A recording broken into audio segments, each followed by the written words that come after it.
Bonsoir à toutes et à tous, je suis Natacha Ruiz, co-auteure du guide de la mode éco-responsable et fondatrice de Poesia. Et ce soir, je suis avec Philippe Lévesque et Géraldine Siméon, nos invités du jour pour le nouvel épisode du talk show Mode créatrice d'envie, comment devenir consommateur. Alors pour rappel, ce talk show a vu le jour à l'occasion de la sortie du guide de la mode éco-responsable, coécrit avec Alice Lehoux et publié par Mango Éditions. Alors, pour rappel, ce talk show a pour vocation aussi de connecter les professionnels de l'industrie de la mode et du textile avec le grand public pour qu'ensemble, nous puissions échanger et co-créer l'industrie d'aujourd'hui et de demain pour la rendre plus vertueuse. Alors, notre thème du jour, c'est l'éco-frugalité dans la mode. Alors, pour parler de ce sujet, on va faire un petit voyage dans le temps puisqu'on va retourner à l'époque d'Épicure, puisque c'est lui qui est à l'origine de la frugalité. C'est lui qui a fait la promotion en tant que philosophe grec. Il associait la frugalité au plaisir. Donc, il ne s'agit pas de se priver, mais plutôt de satisfaire des besoins avec une économie de moyens. Alors, pour être plus précis aujourd'hui, on parle d'éco-frugalité, donc le terme éco-frugal. Donc, il s'agit d'une qualité de ce qui consiste en des pratiques, produits ou services simples, alliant qualité économique et écologique. Donc, en gros, l'éco-frugalité prône une nouvelle manière de produire et de consommer, bonne pour soi et la planète. Donc, l'objectif, c'est de satisfaire nos besoins avec une économie de moyens. Et comment ça se passe? C'est en encourageant à consommer moins, mieux et autrement. L'éco-frugalité aligne la recherche des bénéfices tangibles pour soi, que ce soit son pouvoir d'achat, son confort, sa santé, son bien-être, le lien social, avec l'intérêt général et la protection de l'environnement. Le but, c'est de trouver des solutions économiques et écologiques pour vivre mieux en dépensant moins. Alors, le terme éco-frugalité, il apparaît à la suite de la crise financière de 2008 et il est popularisé dans la première édition du guide éco-frugal. Donc, avant le guide de la mode éco-responsable, on a le guide éco-frugal qui est écrit et auto-publié en octobre 2012 par Philippe Lévesque et qui a été réédité en 2015 chez Marabout. Alors, ce guide met en avant les économies que l'on peut réaliser grâce à l'écologie dans son quotidien en changeant ses pratiques de consommation. Et donc, aujourd'hui, je suis avec Philippe Lévesque et Géraldine Siméon pour justement parler de ce concept d'éco-frugalité et plus particulièrement appliqué à la mode. Alors, bonsoir Philippe. Bonsoir Natacha, bonsoir à tous. Bonsoir. Alors, toi, tu es fondateur donc, de Éco-Frugal Projet SAS. Tu es à l'origine de mon atelier Éco-Frugal. Et donc, tu le crées en 2012 suite à la publication de ton premier ouvrage, du coup, en auto-édition, dont on vient de parler, le guide Éco-Frugal. À partir de 2016, tu expérimentes les rencontres éco-frugales. Donc, c'est des particuliers qui invitent chez eux leurs amis pour échanger avec toi et découvrir de nouvelles solutions écologiques à adopter. Et donc, tu es aussi contributeur du guide de la mode éco-responsable. Exactement. Voilà. Et donc, bonsoir Géraldine. Et donc, toi, tu es ambassadrice de mon atelier éco-frugal depuis l'automne 2020.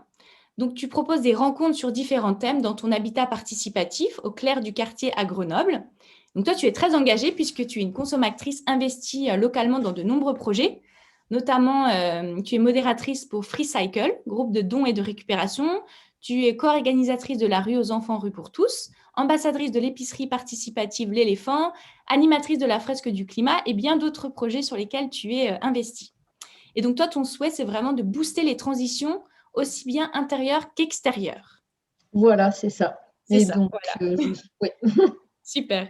Donc, on va tout de suite rentrer dans le vif du sujet. Et avant, je vous invite à préparer vos questions, à nous les poser pendant le talk show et on y répondra avec grand plaisir à la fin. Alors, tout d'abord, Philippe, je te propose de commencer par nous raconter comment tu as découvert l'éco-frugalité et du coup, la petite histoire, parce que toi, tu étais à l'origine dans le milieu de la banque. Et comment tu en es arrivé à l'éco-frugalité?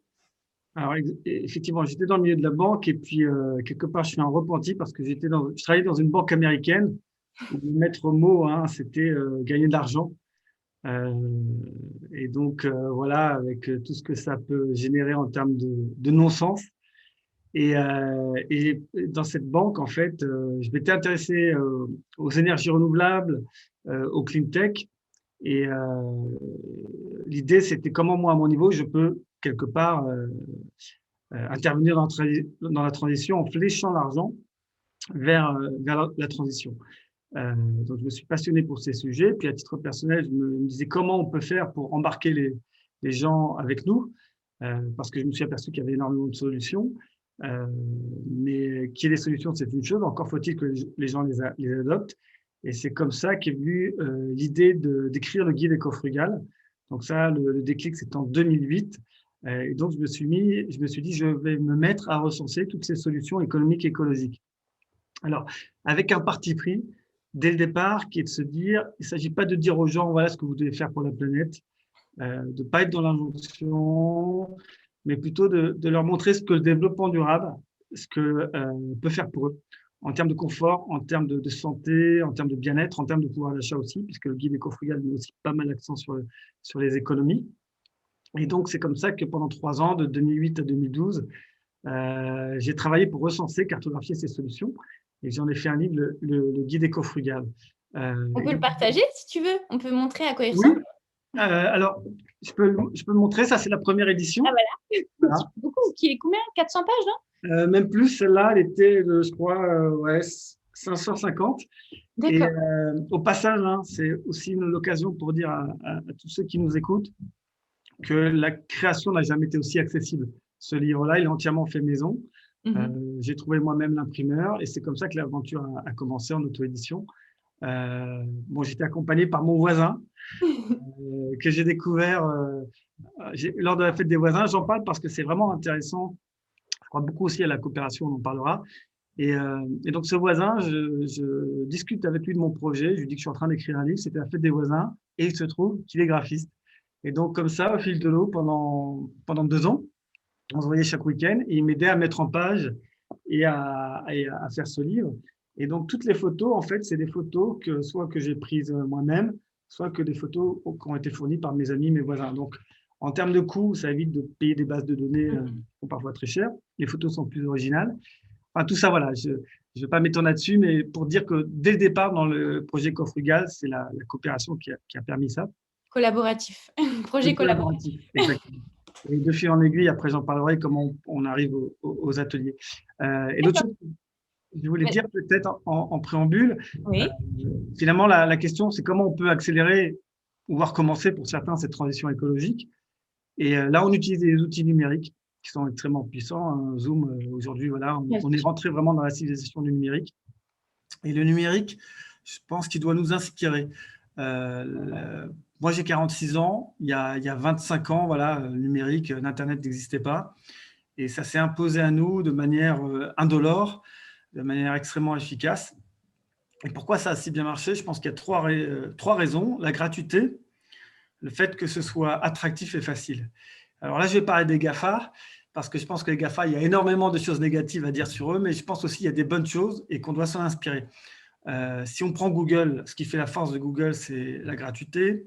Si on parle d'Apple, une des grandes qualités d'Apple, c'est l'esthétisme. Apple a révolutionné le design. Et si enfin on parle d'Amazon, c'est la praticité. Alors, je ne dis pas du tout ça pour qu'on fasse la même chose, mais ce que je dis, c'est que si on veut réussir notre transition écologique, il faut s'inspirer, il faut la rendre attractive, il faut miser sur le gratuit ou au moins dire aux gens qu'ils peuvent faire des économies et que ce soit facile. Voilà, et ça m'a vraiment inspiré. Et le déclic pour écrire le livre, à l'époque, les GAFA n'étaient pas aussi présents, ce n'est pas eux qui m'ont inspiré. Le déclic, c'est tout simplement, moi, j'étais grand consommateur de gazeuses, donc c'était des bouteilles en plastique dont je remplissais le bac. Alors, quand bien même elles étaient recyclées, hein, ça reste du plastique. Et en fait, la fontaine à faire de l'eau gazeuse, j'ai découvert cet objet. Je me suis dit, voilà, ça coche toutes les cases, c'est économique. Presque 150 € d'économie par an, c'est écologique, point de plastique, c'est facile. Au passage, il n'y a plus besoin de transporter les packs de bouteilles du supermarché. Et c'est local, c'est l'embouteillage local, puisque c'est l'eau du robinet que vous gazéifiez directement. Et c'est comme ça qu'est née l'idée d'écrire le guide, puisque je me suis dit, je vais partir à la recherche de toutes ces solutions qui cochent toutes les cases, avec l'idée que comme ça, les gens vont peut-être avoir envie de s'y mettre. D'accord. Bon, ben, en tout cas, le guide est hyper intéressant. Je vais le partager, du coup, la version qui est disponible aujourd'hui pour tout le monde Voilà. sur le site. On pourra donner le lien à la fin, justement. Donc voilà, ça, c'est la page de garde, la page de couverture. Et au passage, alors ça s'appelle Mon guide éco-frugal parce qu'il est en libre accès et il appartient à chacun de nous. Aujourd'hui, il est alimenté par la communauté. Les ambassadrices comme Géraldine, quand elles font des retours d'expérience, en fait, toutes ces solutions, puisque les solutions elles évoluent aussi, en fait, elles permettent de venir enrichir le guide éco-frugal. Et donc, voilà, il ne s'appelle plus le guide éco-frugal, mais mon guide éco-frugal parce qu'il appartient à chacun d'entre nous. Voilà. Et chacun d'entre nous Ok. peut être contributeur. Donc, du coup, c'est vachement bien fait parce qu'il y a des pages donc là, tu as tous les sujets que vous abordez. Et après, il y a des pages, voilà, un exemple, comment ça se présente. Comme ça, on voit vraiment très pratique. Voilà, et si tu Vous pouvez pareil. nous expliquer un petit peu comment ça a été construit, les pages conseils?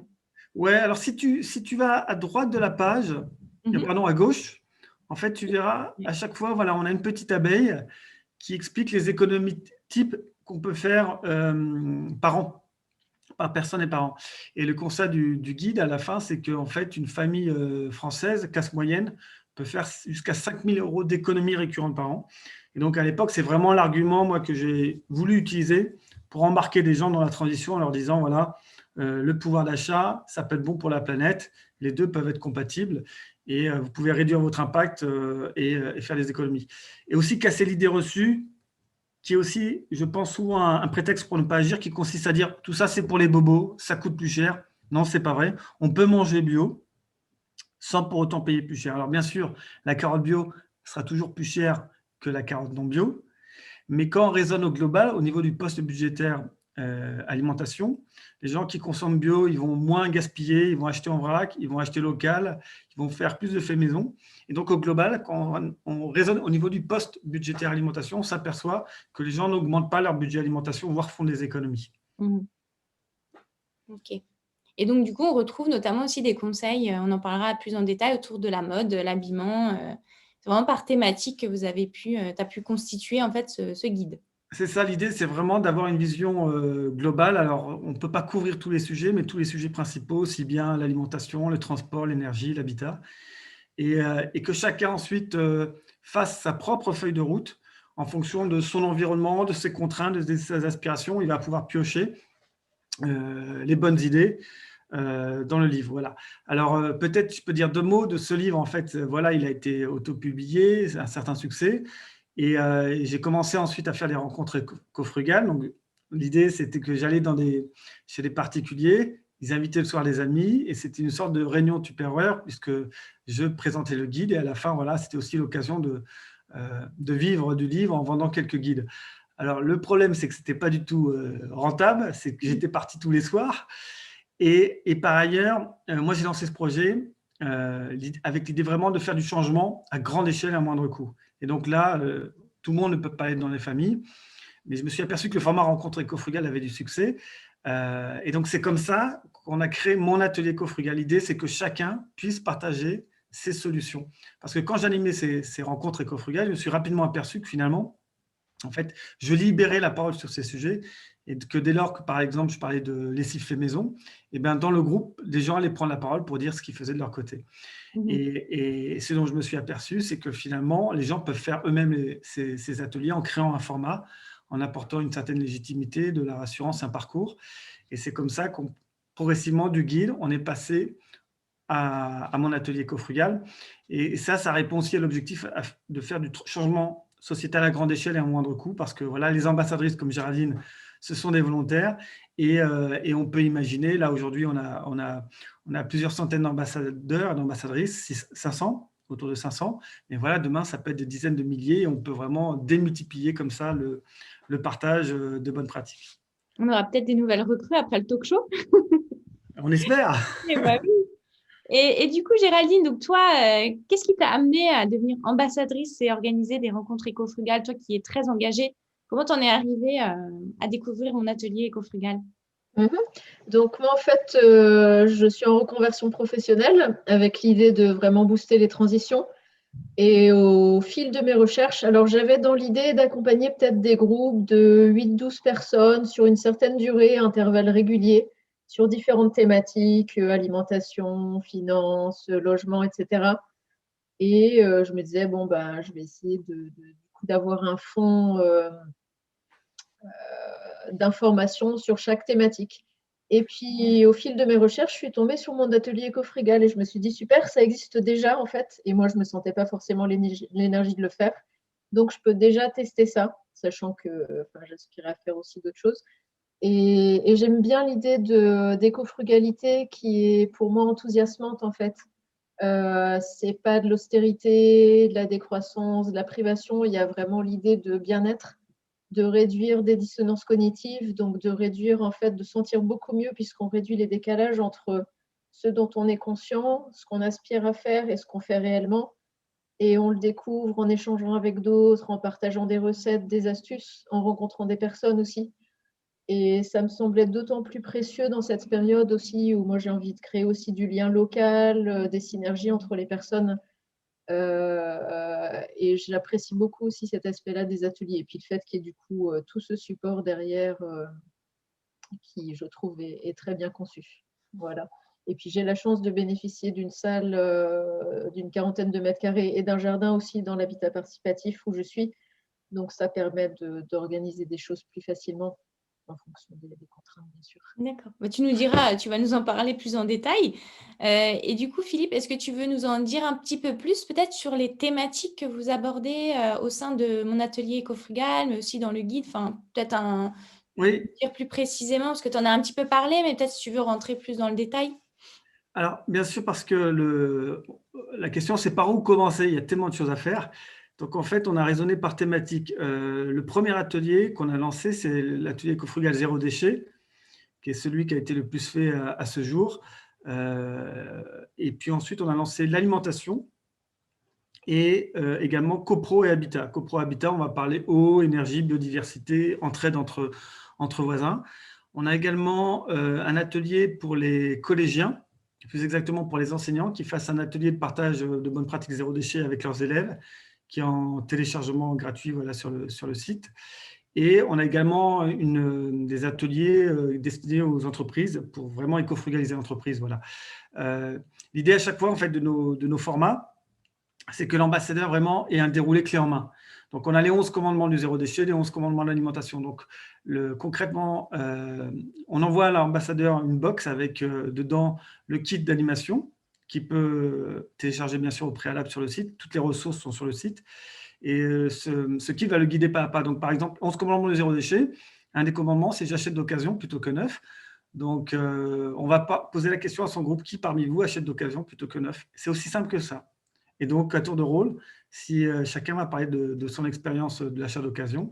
Et ça va créer en fait de la complicité, ça va créer en fait, de l'émulation. Pourquoi? Parce que quand votre collègue, votre ami ou votre voisine vous dit qu'il achète, par exemple, je donne l'exemple de Vinted, mais ça peut être dans une fripe ou ailleurs, et vous dit que c'est une expérience réussie, c'est extrêmement convaincant, c'est extrêmement efficace pour donner envie de faire la même chose. Et l'idée vraiment de mon atelier éco-frugal, c'est de changer les comportements. Et pour changer les comportements, le présentiel, l'humain, le partage dans la convivialité, le partage dans le respect, dans l'écoute, c'est ce qu'il y a de plus efficace pour changer de comportement. Ok, merci beaucoup. Et du coup, Géraldine, si tu veux peut-être aller plus en détail sur le fonctionnement des rencontres, maintenant qu'on sait à peu près comment ça se passe, comment ça se déroule, est-ce que tu peux nous dire plus par rapport au concret, comment toi tu gères ça? Du coup, donc les ambassadeurs sont bénévoles et bénéficient du soutien de la structure de mon atelier éco-frugal. Donc les personnes s'inscrivent sur le site. On reçoit une box, il y a tout un support aussi. Pour chaque thématique, on reçoit un petit livret support dont on peut s'inspirer et sur lequel on peut, enfin voilà, c'est assez libre. Les ateliers on fixe la durée qu'on veut. En général, c'est à peu près 2 heures. Et puis, on peut aussi proposer un autre thème, organiser un vide dressing ou autre, tout en affichant l'atelier sur le site. Il y a une charte de l'ambassadeur, donc il y a vraiment la gratuité, c'est accessible à tout le monde. L'écoute, le partage, la bienveillance, la convivialité et puis un retour d'expérience.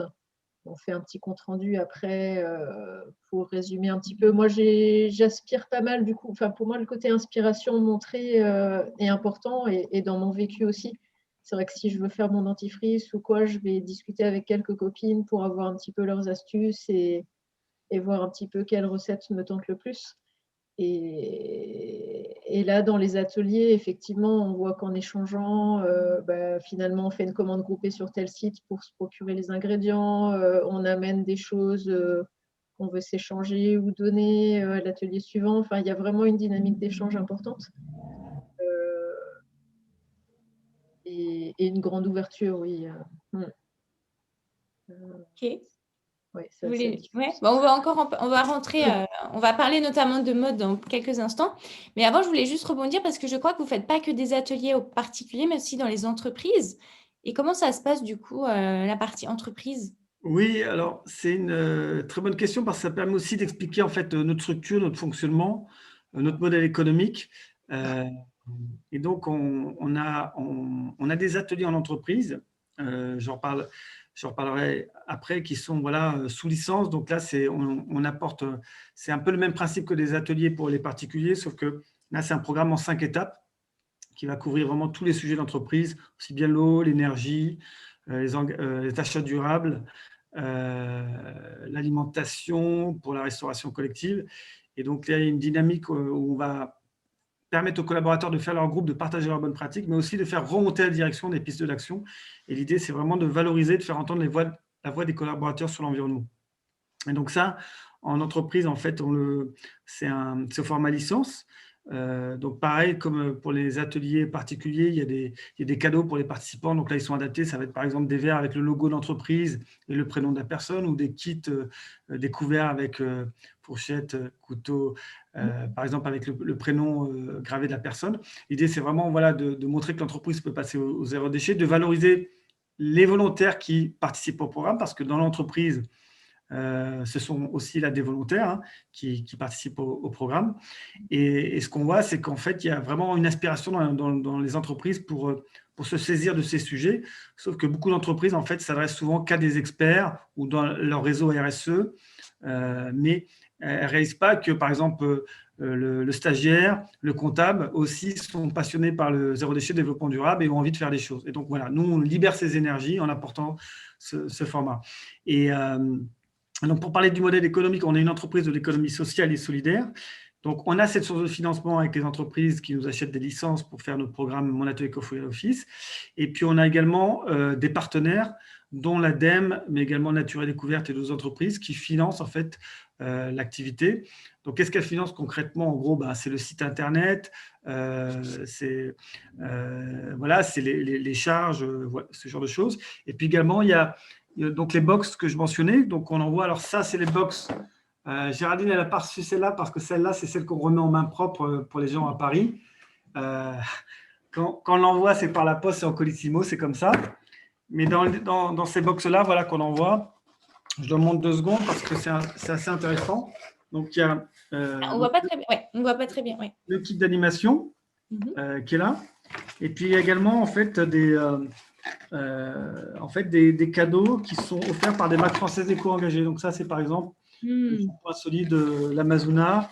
Ça, c'est par exemple un Bivwrap. Ça remplace tout ce qui est film plastique et film aluminium. Ça, c'est par exemple aussi simple qu'un sac à pain, pour éviter à chaque fois de reprendre un emballage en papier. Voilà. Et ça, c'est des cadeaux qui sont offerts. Alors, elles sont offertes par des marques françaises éco-engagées qui souhaitent soutenir le programme, et aussi, c'est l'occasion aussi pour elles de faire découvrir leurs produits innovants. Parce que ce dont on s'aperçoit aussi, c'est que par exemple, un shampoing solide, si on ne l'a jamais vu, on a du mal à s'imaginer. Donc, c'est aussi, cette box, c'est aussi l'occasion pour que les gens se rendent compte qu'il y a des produits et services aujourd'hui qui répondent à leurs besoins, à la fois pour réduire leur impact, tout en répondant aux objectifs d'hygiène, ce genre de choses. Donc ça, c'est des produits qui sont faits par des marques éco-engagées, donc qu'on met dans les box. Donc voilà le modèle économique, des partenaires comme l'ADEME, le programme en entreprise, et puis ensuite, voilà, ça nous permet d'assurer la gratuité du programme. Ok, pour que les particuliers puissent en profiter. Exactement. Super. Et donc, du coup, tu disais que le zéro déchet, c'est la porte d'entrée sur l'éco-frugalité. Et donc, comment est-ce qu'on peut appliquer l'éco-frugalité à la mode? Alors, quand on parle de mode, on ne va pas s'enfermer que dans les vêtements, mais on peut parler de textile aussi, de beauté. Donc, il y a tout ce qui est les lingettes qu'on peut réutiliser, les culottes de règles, tout ce qui est accessoires aussi. Donc, comment ça se passe l'éco-frugalité dans ce domaine-là? Peut-être que vous pouvez tous les deux nous partager par rapport à vos expériences concrètes. Ouais, alors quand on fait l'atelier zéro déchet, on a ce qu'on appelle la méthode un peu radicale, j'insiste parce qu'il y a plein d'aires. Et ces aires-là, en fait, pour les nommer, donc le premier, le R, c'est refuser, ensuite réduire, il y a réutiliser, réparer, recycler, il y a rendre à la terre, comme par exemple, voilà, on peut en faire du compost. Et puis le dernier R qui est revendiquer, c'est très important. Revendiquer, finalement, c'est faire la preuve, la pédagogie de ces solutions en parlant aux autres et en inspirant. Voilà. Donc moi, ce que je vous propose, c'est de reprendre ces R et de voir comment ils s'appliquent à la mode. Donc le premier R, c'est refuser. Et ben, je pense qu'il faut refuser le diktat de la mode, surtout quand ce diktat de la mode vient d'entreprises comme Zara, par exemple. Zara, par exemple, c'est 65 000 pièces, nouveaux modèles mis sur le marché chaque année. Et avec un modèle économique qui est quand même dévastateur, puisqu'en fait, c'est basé sur de la surproduction. Et c'est un modèle qui est très attractif pour les consommateurs. Pourquoi ? Parce qu'ils arrivent à réunir deux choses qui, dans le passé, étaient toujours dissociées. Ils ont réussi, et ça, j'en parle parce que c'est un documentaire qui est sur la fast fashion actuellement, qui est sur Arte, qui l'explique très bien. Et j'ai envie d'en parler 2 secondes, c'est qu'ils ont réussi à faire 2 choses. La rareté, parce que c'est des séries limitées, et le prix. Historiquement, la rareté a toujours été associée à des prix élevés. Hein, c'est un peu le cas de la mode hyperluxe. Zara, c'est l'inverse. Ils arrivent à faire des pièces rares qui ne durent pas longtemps et en mettant des prix pas chers. Et donc forcément, là, on se dit, c'est rare, ça ne va pas durer longtemps, il faut que je l'achète. Et qu'est-ce qui se passe à la fin ? C'est que ce sont des pièces, des vêtements qu'on ne va pas forcément porter. Et donc, il faut refuser. Il faut refuser le diktat de la mode, ça c'est vraiment important. Et il faut comprendre ces mécanismes, comment ces mécanismes, en fait, arrivent à prendre le contrôle quelque part de nos désirs, de nos envies. Il y a des marques voilà, qui sont bien pires encore que Zara. Je pense à Boohoo ou à Pretty Little Things.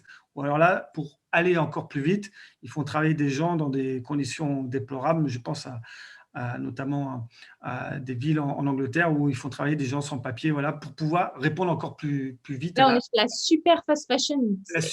L'ultra fast fashion, exactement. Ouais, c'est ça, oui. Voilà, refuser. La deuxième chose que je voulais dire après refuser, c'est réduire. Excuse-moi, Philippe, je me permets de compléter. Refuser, oui. C'est aussi se poser la question, est-ce que j'ai vraiment besoin de ça ou est-ce que j'en ai juste envie ? Est-ce que j'ai besoin de 15 paires de chaussures au niveau empreinte carbone, à plein de niveaux j'imagine que c'est bien décrit dans ton livre, Natacha, mais c'est vrai que notre geste d'achat ici a un impact à l'autre bout du monde. Acheter un t-shirt en coton qui vient d'OGM entraîne des désertifications en Inde, une pollution des nappes phréatiques, des suicides de paysans, des surcoûts pour eux, etc., etc. Il faut savoir que chaque geste a un impact au-delà de l'empreinte carbone et autres. Complètement, c'est vraiment, voilà, il faut se poser la question, est-ce que j'en ai besoin, voilà, et combien de temps je vais le mettre, c'est une question basique, et là, on s'aperçoit que, voilà, c'est plus facile de refuser. Après, le deuxième R, c'est réduire. Alors, bien sûr, là, si vous avez déjà réduit votre garde-robe, ce qui est intéressant, c'est qu'aujourd'hui aussi, on est beaucoup à adopter un mode de vie minimaliste en termes de garde-robe. Je pense que c'est encore plus fréquent peut-être chez les femmes, mais on s'aperçoit qu'on a beaucoup de vêtements qu'on ne met pas forcément. C'est un peu la règle des 80-20. Il y a 20% des vêtements qu'on va mettre 80% du temps et le reste, on ne les met quasiment pas. Et donc là, c'est intéressant de réduire sa garde-robe, de mieux cibler et de manière à porter ces vêtements plus souvent. C'est l'approche un peu garde-robe minimaliste. Là, on voit aussi beaucoup ce qu'on appelle la capsule wardrobe en anglais. C'est assez à la mode. Je suis sûr que ceux qui nous écoutent connaissent bien. Et après, l'autre chose en réduire, c'est que quand on achète un vêtement, c'est pas anodin. C'est que le vêtement, il va avoir un impact bien après. C'est l'analyse de cycle de vie. Et je pense en particulier à tout ce qui est entretien, machine à laver, repassage, pressing. Et là aussi, c'est un impact. Donc, je voulais juste vous donner, vous citez l'impact environnemental du t-shirt en termes d'énergie. C'est principalement à l'utilisation. C'est pas la production. Là, c'est principalement à l'utilisation. Voilà. Donc, peut-être donner quelques conseils. Réduire, c'est aussi réduire la consommation énergétique. Donc, règle numéro 1, avant de lancer la machine à laver, eh ben, c'est de faire en sorte que le tambour soit rempli. Hein. Ça, c'est voilà, pas lancer une machine à laver pour trois articles, pour trois vêtements. Deuxième chose, c'est faire le lavage à 30 degrés. Il y a une étude récemment là, qui est poussée par un lessivier, mais au-delà de ça, c'est des faits avérés. C'est que si tout le monde faisait sa lessive à 30 degrés en France, on économise la consommation électrique annuelle de la ville de Nantes. Donc, ce n'est pas anodin. Donc, ça, c'est très important. Après, je pensais aussi en termes de lessive, on a tendance à surdoser. Aussi, on peut faire sa lessive faite maison. Peut-être que, je ne sais pas si toi, Géraldine, tu es passée à la lessive faite maison ou pas à partir de Savon de Marseille. Ça va, ça vient. J'ai essayé la cendre aussi. Je vais essayer le lierre bientôt. Et puis là, je prends de la lessive en poudre que j'achète en vrac et qui graisse beaucoup moins que la lessive liquide de la machine, en fait. Ah d'accord. Moi, j'ai fait la lessive savon de Marseille qu'on râpe et avec le bicarbonate de soude. Après, on peut acheter aussi les copeaux râpés. Parfois, ça se trouve en local. Oui, voilà, exactement. On a les deux. Donc voilà, et au passage, pour les lessives, hein, alors ça, ça m'est arrivé récemment, je vous en parle. J'avais ma lessive faite à partir de Savon de Marseille. Et puis, voilà, je me suis retrouvé en rade et j'ai racheté une lessive classique. Et ça m'a donné, en fait, des démangeaisons. Et je ne vais pas rentrer trop dans le détail, mais j'ai dû enchaîner les consultations jusqu'à ce que je m'aperçoive qu'en fait, c'était les parfums synthétiques qui étaient utilisés dans la lessive. Donc, ça m'a coûté une fortune. Ça a coûté une fortune à la sécurité sociale aussi, parce que voilà. Et tout ça pour vous dire que depuis, voilà, je suis revenu à une lessive sans parfum de synthèse. Et ça, j'insiste là-dessus parce que ça aussi, c'est le coût des vêtements indirect. Hein. C'est le coût au niveau de la santé. Et ça, c'est quelque part lié à l'entretien des vêtements. Donc, ensuite, l'autre R, après réduire donc, la consommation énergétique, la consommation d'eau, l'autre R, c'est réparer. Alors là, dans le cas des vêtements, bien sûr, c'est repriser des vêtements. Je pense qu'il y a beaucoup de gens, dès lors qu'ils ont un bouton, une fermeture éclair qui ne marche plus, ils vont jeter le vêtement. Et là, déjà, on peut souvent réparer soi-même. Et puis, pourquoi pas aller voir un tailleur? Pourquoi pas se fournir dans une mercerie? Ça fait aussi ça alimente le commerce local. On en a parlé dans un précédent talk show justement de l'autonomie vestimentaire avec Catherine Doriac et Isabelle Cabrita qui font des ateliers justement pour apprendre à réparer ses vêtements. Donc ça rejoint tout à fait ça. Et au passage, à une époque où on intellectualise beaucoup de choses, faire des choses avec ses mains, c'est aussi une forme de relaxation, de détente, c'est reprendre le contrôle sur ses vies. Je sais que voilà, moi, quand j'arrive à réparer un vêtement, que je repose les boutons, je suis tout content. C'est au-delà du bouton, c'est que je m'aperçois que je suis capable de faire les choses, que j'arrive à donner une seconde vie. Donc, c'est très valorisant. Donc, voilà, réparer pour les vêtements, la couture. Et puis après, il y a tout ce qui est seconde vie. Alors là, je ne vais pas m'étendre là-dessus. Aujourd'hui, il y a plein de possibilités. Les vide-dressing entre amis, les sites d'achat d'occasion. Et ça n'a jamais été aussi facile de prolonger la durée de vie d'un vêtement. Et dernière chose là-dessus, moi, par exemple, la plupart de mes vêtements, j'achète très peu neufs. C'est souvent des amis autour de moi qui ne les utilisent plus, qui me les donnent. Donc, je me base énormément sur la récupération. Donc voilà au niveau des différents R. L'autre R, c'est recycler. Alors, c'est vraiment à la fin, qu'on peut plus valoriser en fait le vêtement. Et au passage, aujourd'hui, chaque Français, c'est 10 kilos par an de textile et il n'y en a que 50%, il y a que 50% de ce textile qui est recyclé. Et encore, quand je dis recyclé, je suis optimiste. En réalité, c'est souvent de la valorisation matière, mais ça ne veut pas dire que le vêtement va avoir une seconde vie telle quelle. Ça va être une valorisation matière. Donc voilà. In fine, à la fin, qu'on ne peut plus servir du tout des vêtements, on ne peut pas les reprendre, on les amène à la benne de tri. Et surtout, pour ne pas y aller tous les 4 matins, parce qu'on peut on stocke ça chez soi, et puis quand c'est rempli, on va à la benne de tri qui est la plus proche de chez soi. Et aussi, on peut souvent utiliser des textiles à des fins détournées pour faire ses cotons démaquillants, pour faire ses torchons. Et donc là, c'est aussi une seconde vie du vêtement qui va permettre d'aller plus loin dans le zéro déchet. Donc, c'est complètement vertueux. Et concrètement, alors, tout ce que tu viens de nous dire, comment ça se met en pratique dans les ateliers? Vous pouvez nous donner des exemples d'ateliers que vous faites par rapport à ces différents R? Alors, peut-être, Philippe, allez-y. Non, peut-être Géraldine peut en parler. Oui, Géraldine, si tu veux nous donner des exemples. Par exemple, sur l'atelier zéro déchet. sur Moi, la j'ai même. j'ai moins d'ancienneté que Philippe, mais du coup, dans l'atelier, c'est vrai que j'ai rencontré une personne, une voisine en fait, qui, au moment du confinement, s'est mise à faire tous ses produits ménagers. Du coup, elle a cherché sur Internet et tout, et puis au fil des ateliers, elle s'est mise à explorer d'autres choses aussi, à faire son rouge à lèvres à base de poudre de coquelicot, d'huile de coco, de glycérine, son fard avec de la poudre de betterave qu'elle fait elle-même, etc. Et du coup, il y a ce côté aussi ludique, créatif, j'aime bien, de curiosité, d'exploration, oui, de manuel où on se réapproprie les choses en fait. J'ai découvert, là, je donnais une chaise dont le canage était fichu. Et la personne qui est venue la chercher avait découvert une technique pour refaire le siège en tressant des vieux tissus, en fait. Il y a des tonnes de choses qui se font, notamment dans certains pays où ils ont plus l'habitude de récupérer, que ce soit en Amérique latine, au Maghreb ou autre. Et j'aime bien ce côté très créatif. Et dans les ateliers, c'est vrai qu'à chaque fois, on découvre plein de recettes, des nouvelles pratiques. Mais Philippe a plus de recul sur moi Oui, là-dessus. C'est vrai. après, à chaque fois, en fait, chaque atelier est différent parce que c'est en fonction des expériences de chacun. Mais l'exemple que je peux donner, par exemple, c'est sur les ateliers en entreprise. Souvent, en fait, ça va déboucher sur des vide dressing Mhm. entre collègues après 18 heures. En particulier ceux qui ont des enfants en bas âge, ils s'aperçoivent que voilà, de 0 à 1 an, ils n'en ont plus besoin. Et donc ça, c'est vraiment quelque chose qui est très facile à initier, très vertueux. Ça crée du lien social en même temps entre collègues ou entre voisins. Donc ça, c'est vraiment des choses très faciles à organiser. Je voulais revenir sur le réduire. J'ai parlé de la consommation énergétique, bien sûr, Oui, du lave-linge. Il ne faut pas oublier Sèche-linge. le séchage. Exact. J'y ai pensé que c'était Ouais. vrai qu'il ne faut pas oublier parce que c'est Ouais. énormément, ça consomme énormément. Ouais, et on a oublié que la nature fait ça gratuitement pour nous, hein. La calorie la moins chère, c'est la calorie naturelle. Et effectivement, utiliser un séchoir, alors voilà, c'est extrêmement économique. Une famille avec 2 enfants, c'est à peu près 200 euros d'économie par an si elle utilise un séchoir plutôt qu'un sèche-linge. Sans compter qu'un sèche-linge, ça prend de la place, c'est encombrant, et voilà, ça a un impact environnemental aussi en termes de coût de production et de coût matière.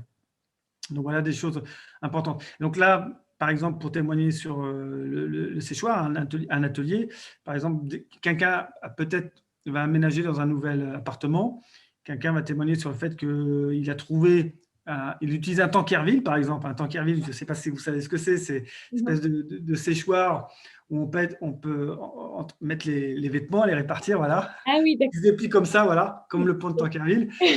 Et que voilà, dans un appartement, c'est aussi efficace, ça prend pas de place. Donc ça, c'est voilà le genre de solution, de conseil que les gens peuvent s'échanger pendant un atelier. d'accord. Vous faites aussi des ateliers upcycling, par exemple, ou pas encore ou...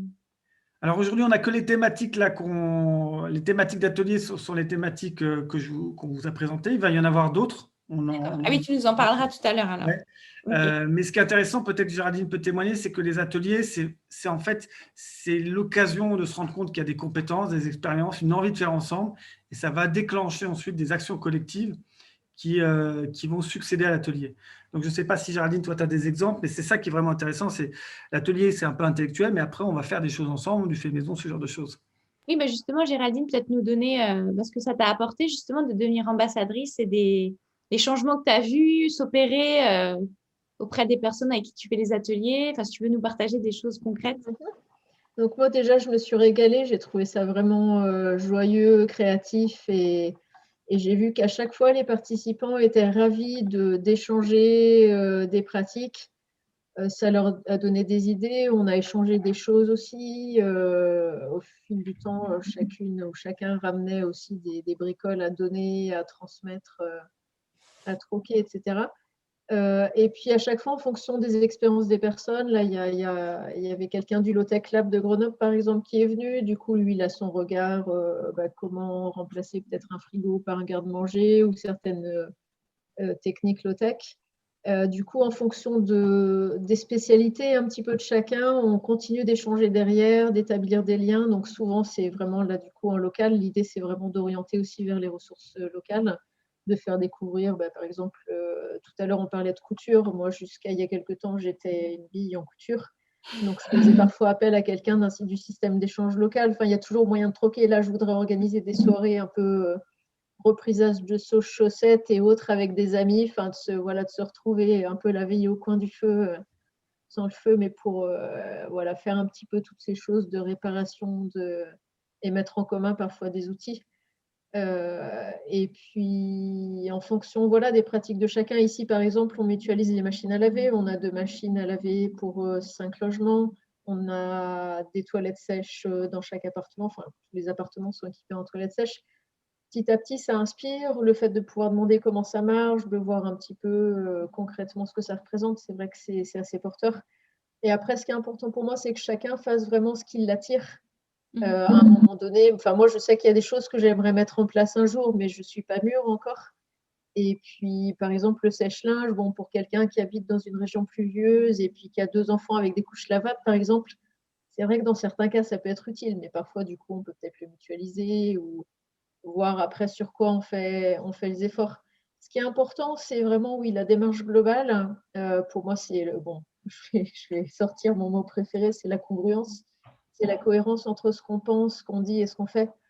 Et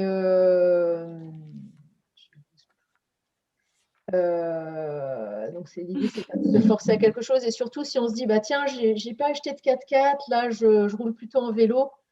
Donc, je vais me payer une piscine ou je vais faire ça. C'est l'effet rebond. En fait, on va consommer ailleurs ce qu'on a économisé, entre guillemets, pour la planète. Et donc, c'est d'être vigilant à ça, en fait, de garder vraiment une conscience. Mais il y a vraiment cet aspect dans les ateliers. Constance. Comment ? On peut dire une constance dans les différentes choses. Oui, c'est vraiment une conscience globale, quoi, une connexion globale au vivant, en fait, et puis une cohérence.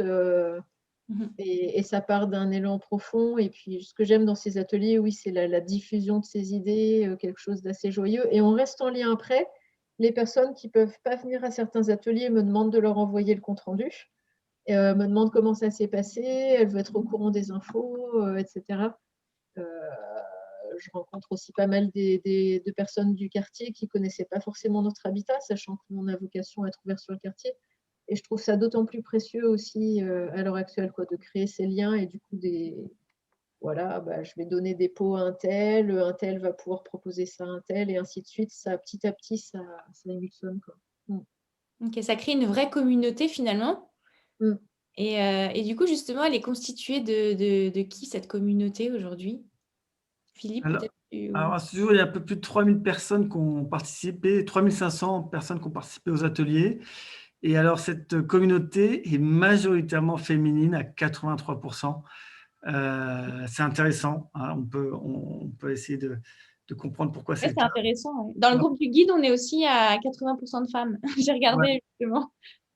Alors moi, j'ai provoqué, mais j'ai l'impression que les hommes parlent et les femmes font. Voilà, non, c'est un peu réducteur. T'es un homme et tu le dis, donc ça va. Ouais. Non, mais je sais pas, Géraldine, toi, Géraldine, elle veut dire quelque chose. Moi, j'ai la sensation que, alors, c'est pas du sexisme ou quoi, qu'à l'heure actuelle, le côté féminin, que ce soit la part féminine d'un homme ou celle d'une femme, c'est pas du tout homme-femme, tac, sont plus en lien avec le vivant, la nature, la planète, et que cette part-là, je la vois se développer aussi chez beaucoup d'hommes, et qu'il y a plus cette sensibilité. L'écoféminisme, moi je suis assez fan de Vandana Shiva, m'inspire beaucoup. Et j'ai l'impression qu'à l'heure actuelle, effectivement, ce sont les femmes, ou en tout cas les personnes qui ont cette part féminine développée, qui sont peut-être plus sensibles au prendre soin, à l'écosystème global, le vivant dans son ensemble, et pas, mais sans caricaturer et sans faire du sexisme, mais voilà, c'est peut-être une sensibilité. Non, je pense aussi l'atelier en fait repose beaucoup sur la capacité à la coopération. Déjà, l'atelier en soi, c'est réunir, comme le fait Géraldine, des amis, des voisins, des collègues. Donc, c'est aussi des aspects, ça demande des qualités en termes de social, en termes de communication. Et je pense peut-être qu'aussi les femmes sont peut-être plus douées pour ça, tout simplement, pour créer des interactions sociales.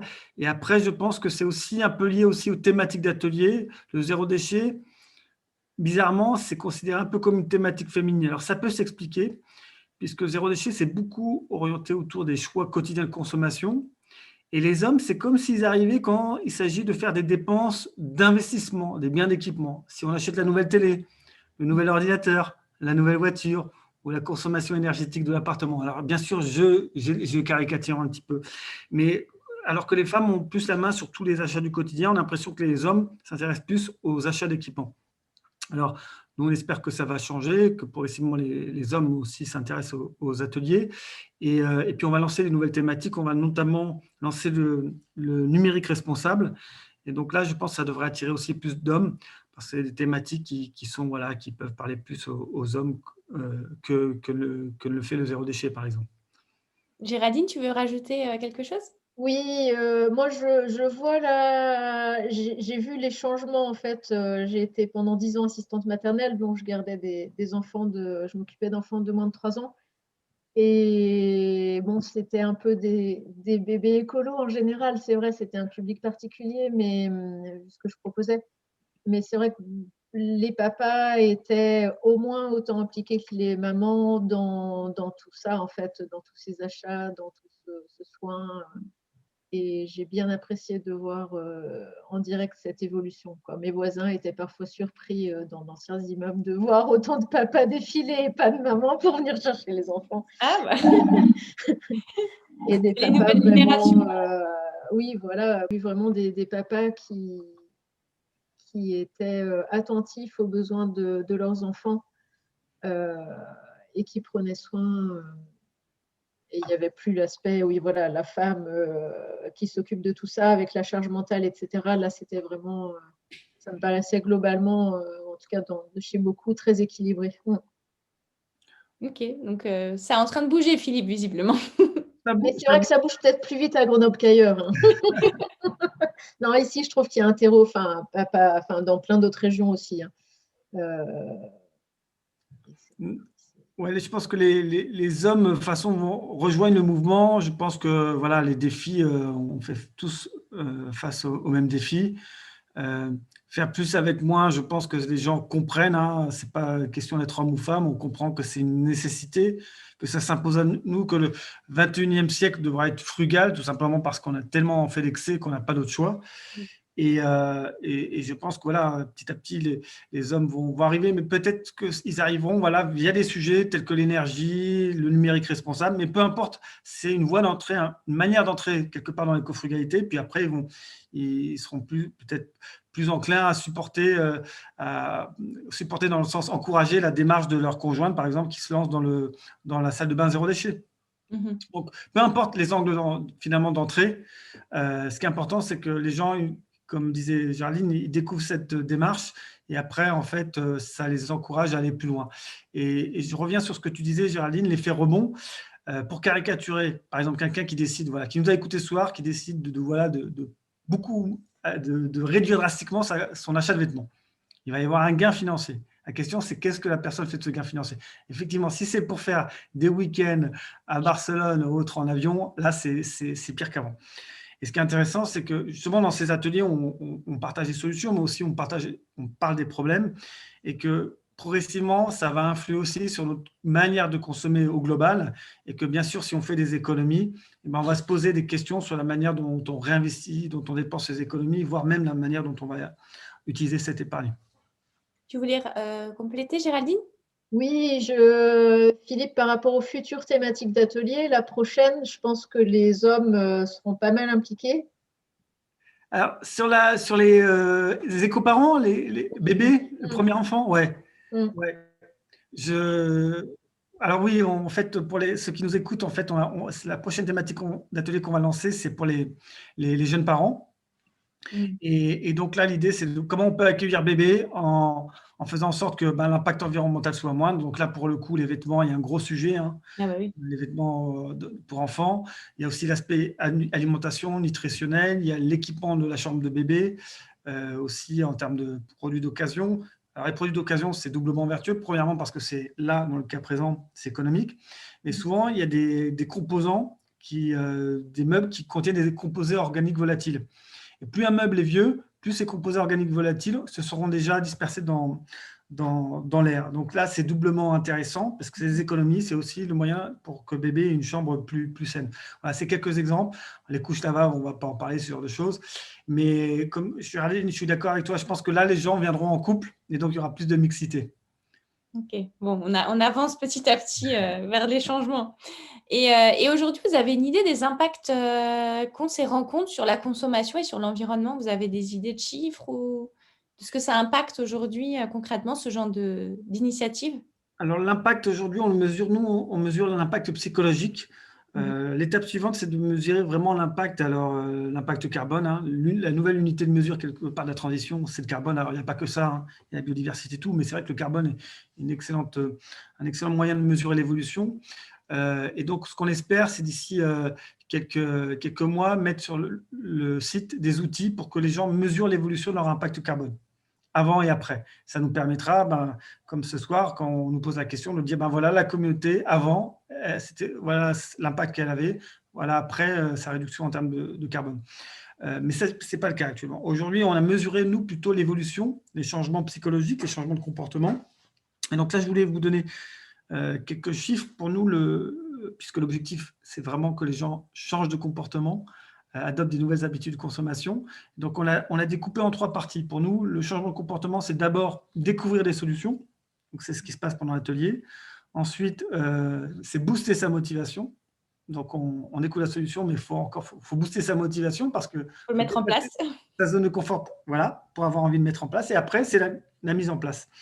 Donc là, je voulais vous donner quelques chiffres parce qu'on a fait des études auprès de la communauté, d'ambassadeurs et de participants. Alors, il y a 66% des participants qui découvrent des nouvelles pratiques à l'occasion des ateliers. Les ambassadeurs, c'est un peu moins, 50%. Alors, c'est normal parce que les ambassadeurs sont souvent plus engagés, donc ils sont déjà plus avancés. Mais voilà, en tout cas, il y a la majorité des participants, 2/3 des participants qui découvrent des nouvelles pratiques. Ensuite, en ce qui concerne la motivation, on a plus de la moitié des participants et des ambassadeurs qui voient leur motivation boostée. Alors, motivation boostée, c'est-à-dire qu'ils vont aspirer encore plus à consommer moins, mieux et autrement. Plus de la moitié des participants. Quand ces participants se déclarent peu engagés pour l'écologie, alors là, pour le coup, on a un pourcentage très élevé, c'est 77%. Donc, c'est là où on voit que l'intérêt d'avoir une approche collective, le mimétisme social, en fait, le collectif embarque ceux qui sont comment dirais-je, un petit peu éloignés du groupe. Voilà. Et puis, la dernière chose, c'est l'adoption des nouvelles pratiques, hein, c'est vraiment ça le but. Donc, on a 61% des ambassadeurs, des ambassadrices qui vont adopter des nouvelles pratiques et 52% des participants. Alors, c'est intéressant parce qu'on pourrait se dire les ambassadeurs adoptent plus de nouvelles pratiques alors qu'ils sont en avance. Mais Géraldine pourra témoigner, je pense que c'est aussi un cercle vertueux, on rencontre des gens et comme tu es déjà engagé, je pense que tu t'aperçois que tu peux aller encore plus loin dans ta démarche. Tu veux rebondir sur ce qu'il dit ? Oui, complètement. Et moi, du coup, ça stimule à chaque fois ma curiosité. Ça permet effectivement de sortir un peu de sa zone de confort. Moi, je me régale à aller un petit peu plus loin parce que c'est vrai que on a mis en place déjà pas mal de pratiques ici. On mutualise les voitures. On a 2 véhicules pour 7 foyers. On utilise beaucoup les transports en commun, le vélo. Donc, c'est vrai que mon bilan carbone est déjà relativement bas. Enfin, il n'est pas assez faible encore, mais c'est un peu plus dur de grappiller. Du coup, toutes les idées sont bienvenues. Et puis, il y a cette idée de découverte qui me régale. Et à quoi je pensais aussi non, je ne sais plus. Désolée. Ça peut revenir. Et puis… Ok. Et donc là, s'il y a des personnes qui veulent devenir ambassadeurs, donc c'est simple, il faut aller sur le site, c'est ça, je crois, hein, si on veut Oui, devenir. c'est très, très simple. Oui, ça y est, ce que je voulais dire m'est revenu.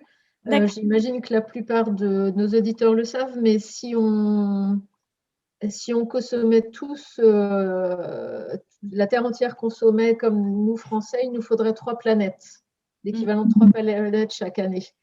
Eh ben. Donc, c'est vrai que là, c'est l'occasion de contribuer à construire un petit peu une autre réalité et surtout un monde vivable pour tous, parce que c'est vrai que de consommer ici, ça a un impact à l'autre bout du monde. Alors, tant qu'on ne le voit pas et qu'on ne veut pas le voir, on ne le prend pas en compte. Mais après, enfin, moi, je sais que ça me motive vraiment de voir ce que je fais a un impact sur toute la planète, que ça contribue à quelque chose qui est beaucoup plus cohérent avec ce à quoi j'aspire.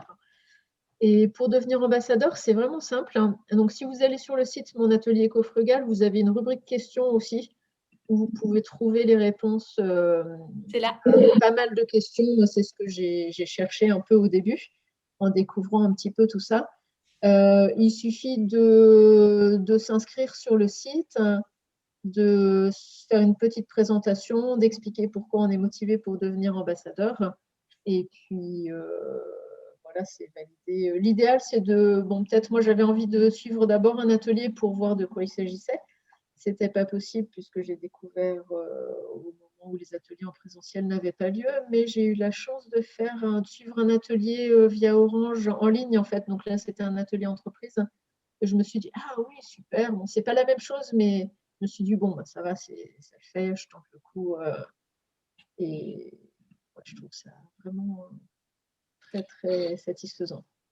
C'est Il y a intéressant. vraiment, pardon Philippe, le confort de recevoir, du coup, d'avoir le manuel qui sert de base, de trame. Après, nous, en fonction du timing, de ce que les participants ont envie de faire, on modifie, éventuellement, on adapte. Mais ça fait une base qui permet, enfin moi en tout cas, qui m'a permis d'être en confiance pour démarrer sans avoir forcément trop préparé.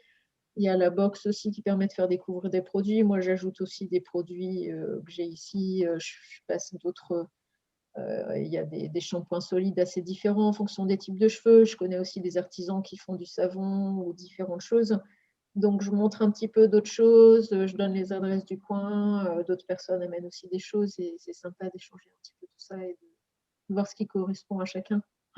Ok, merci. Oui, Philippe, tu voulais rajouter quelque chose? Non, je rebondissais sur ce que disait Géraldine, c'est intéressant parce que euh, quelque part, il y a un peu le syndrome de l'imposteur, c'est-à-dire qu'à partir du moment où on est ambassadeur, ambassadrice, on se dit, mais quelque part, je vais devoir donner l'exemple, ça demande une expertise, alors que pas du tout, puisque finalement, Géraldine, en fait, elle s'est aperçue que c'était relativement simple, et c'est surtout qu'en fait, Géraldine, elle est une coordinatrice, une organisatrice.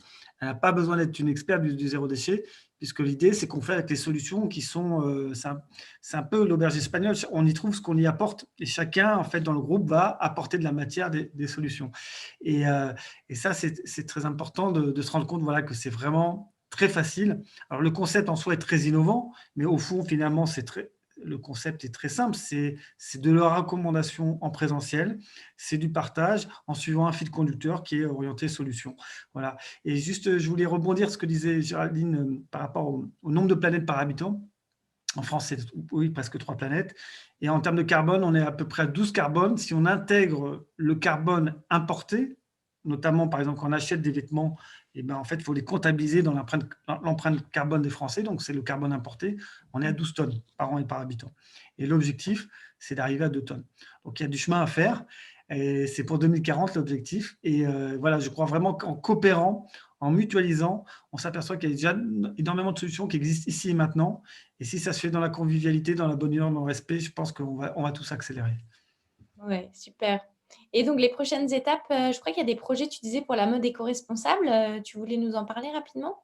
Oui, alors ça c'est là où dans l'immédiat on a prévu donc l'atelier, la nouvelle thématique pour les parents, hein, premiers parents, premier enfant pardon.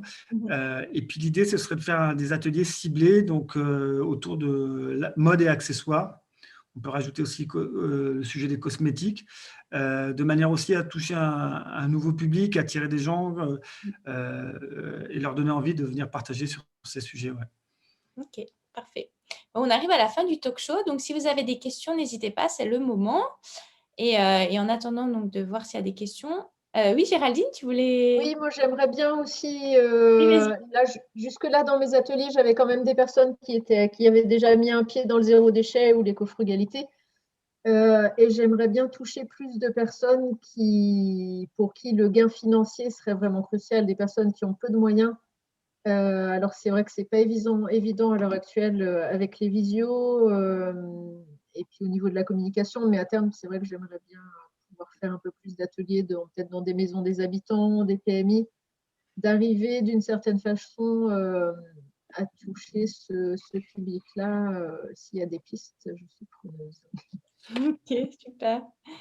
Donc, Alors, est-ce que j'en profite en direct parce que Géraldine, je t'enverrai, j'ai été contacté par quelqu'un d'ATD Carmonde, justement, qui est intéressé par les ateliers pour justement l'aspect pouvoir d'achat pour ceux qui sont vraiment dans la précarité très important et en même temps leur montrer qu'ils peuvent adopter un mode de vie plus écologique, même si ce n'est pas la priorité. Je t'enverrai les références, j'en profite en Oui, direct. bonne Mais idée de passer par des assos, ouais, etc. Oui, excellent. c'est un sujet très important parce que aussi, Mm. oui, par rapport à Natacha, tu nous posais la question de la communauté. C'est vrai que la communauté, pour l'instant, c'est des gens qui sont quand même diplômés, éduqués. Et l'idée, c'est que le cofrugalité, voilà, puisse vraiment bénéficier à tout le monde. Et les gens voilà, qui sont pas forcément sur Internet parce qu'il faut quand même passer par le site au début pour s'inscrire, ou alors qui se sentent pas légitimes, qui n'ont pas l'habitude de prendre la parole en public parce que leur environnement professionnel ne le permet pas, il faut qu'on aille vers eux. Exactement. Donc, d'où l'idée des lycées aussi, des écoles, des entreprises, Exactement. démocratiser tout ça. Ok, Le est-ce que vous voulez un mot pour finir? Après, il y a eu quelques petits commentaires, donc je pourrais vous les partager. Est-ce que vous vouliez dire un petit mot pour finir, un de vous deux? Moi, je voudrais déjà remercier Géraldine parce que voilà, les ambassadeurs, ce sont des volontaires, hein, des bénévoles. Hein. Hmm. Donc, ça veut dire voilà, qu'ils y consacrent du temps. Et c'est grâce à eux que la communauté éco-frugale se développe. Donc, merci beaucoup, Géraldine. Et puis, j'espère que les personnes qui nous écoutent auront envie de nous rejoindre. Alors, c'est vrai qu'on est dans un contexte particulier. Hein. On en parlait tout à l'heure avant de commencer avec Géraldine, puisque le présentiel est compliqué. Là, on peut se réunir, mais 6 personnes. Et là, dans ce cas-là, de préférence dehors et en portant le masque. Donc, on enverra quand même les box, hein, on continue à fonctionner, mais c'est vrai que le contexte est compliqué. On peut aussi tenter la visio, mais surtout, je pense que dès à présent, quand on va pouvoir à nouveau sortir, les gens vont avoir envie de donner du sens, envie de partager du temps, et donc pourquoi pas dès à présent s'inscrire sur le site, et le moment venu ensuite de lancer son atelier quand ce sera possible. Exactement. Et moi, j'en profite pour remercier Philippe d'avoir créé ce concept que je trouve très soutenant et qui m'a permis du coup de tester ça sans avoir un bagage particulier. Et puis, merci à Natacha de diffuser un petit peu toutes ces pratiques et d'œuvrer pour un monde plus éco-responsable. Ouais, devenir plus tous consommateurs, consommatrices. C'est vraiment le but de ce talk show. Et donc, j'ai vu qu'il y avait quelques commentaires. Merci en tout cas d'avoir été présent. Donc, Harry qui découvre du coup le projet, le concept d'éco-frugalité et qui dit vraiment que c'est une super. Donc, il dit bravo. On a Cyrielle qui parle du documentaire sur Arte, donc qui le recommande. Donc, vraiment un documentaire très intéressant et très bien fait qui peut permettre aussi de prendre plus conscience encore des coulisses de l'industrie textile. Donc, pour donner envie justement de changer sa consommation et d'aller vers ce qu'on disait, l'éco-frugalité, et donc réduire du coup, les achats et trouver d'autres façons de faire, comme du coup vous proposez pendant les ateliers. Et on a une question de Sandra. La solution n'est-elle juste pas l'éducation? Prévenir les plus jeunes prévenir dès le plus jeune âge à de nouvelles habitudes de consommation, intervenir dans des collèges, des lycées. Donc c'est un peu ce que tu disais au début du talk show, justement. Complètement. Alors aujourd'hui, voilà, les collèges et les lycées, c'est compliqué, mais nous, on a mis en ligne le kit. Alors là, pour le coup, il n'y a même pas besoin de s'inscrire sur le site. Il est en téléchargement directement sur la page d'accueil du kit collégien zéro déchet. Et je pense que voilà, les ados aussi ont des solutions. Les plus grands peuvent apprendre de leurs enfants. Je donne un exemple très simple. Là, on va lancer prochainement un kit sur le numérique responsable. Il faut savoir que les ados, eux, ils ont appris à gérer la donnée. Parce que souvent, ils n'ont pas de forfait limité. Donc, qu'est-ce qu'ils font? Ils ont le bon réflexe. Ils se connectent la plupart du temps au Wi-Fi plutôt que la 4G. Et la 4G, c'est beaucoup plus impactant que le Wi-Fi. Donc, voilà une bonne pratique que les ados, parce qu'ils ont aussi une contrainte budgétaire, peuvent nous apprendre. Et donc, on peut montrer rapidement le lien pour accéder au guide éco-frugal aussi, pour ceux qui souhaiteraient y accéder. Alors, je vais juste partager l'écran. Et j'en profite pour, par rapport au dernier commentaire, je pense qu'il n'y a pas une solution, il y a plein de solutions et chacun a la sienne.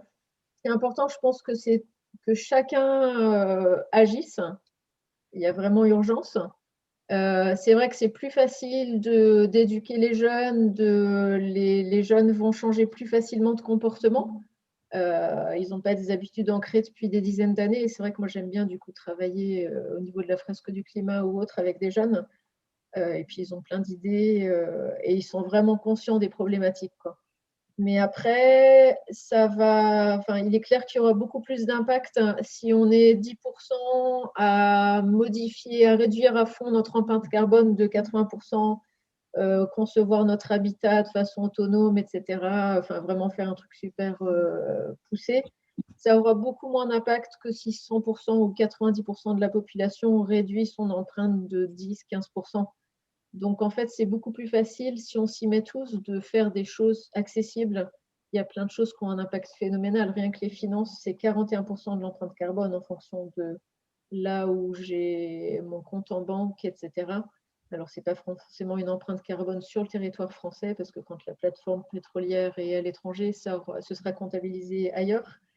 Mais il y a plein de choses qui ont un impact phénoménal. Et ça, Et, c'est clair, quoi.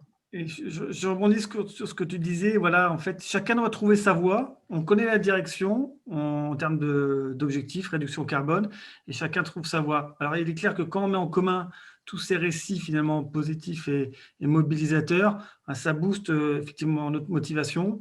Et en fait, chacun va faire un peu, va butiner, va faire son miel, avec c'est un peu des fleurs, on sélectionne et on fait sa propre feuille de route.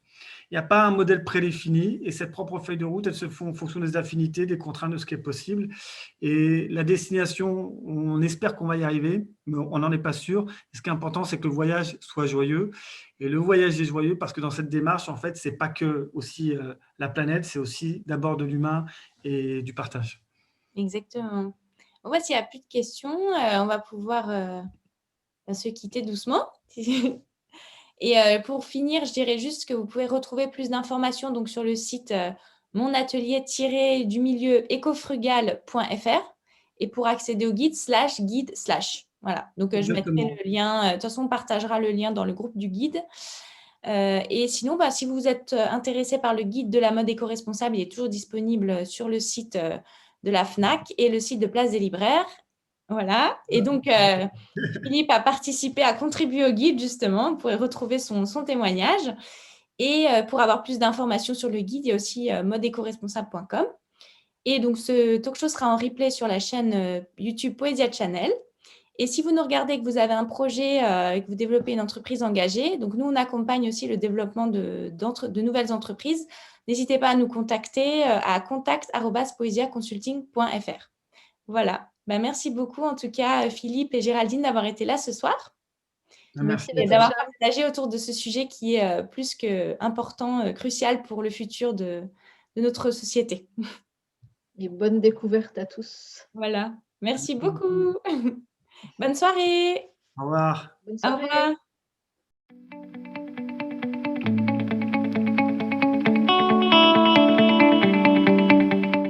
Si ce contenu t'a plu et que tu n'es pas encore abonné à la chaîne Poesia Channel, abonne-toi dès à présent pour recevoir une notification pour les prochains épisodes pour devenir toujours plus un consommateur. À très bientôt!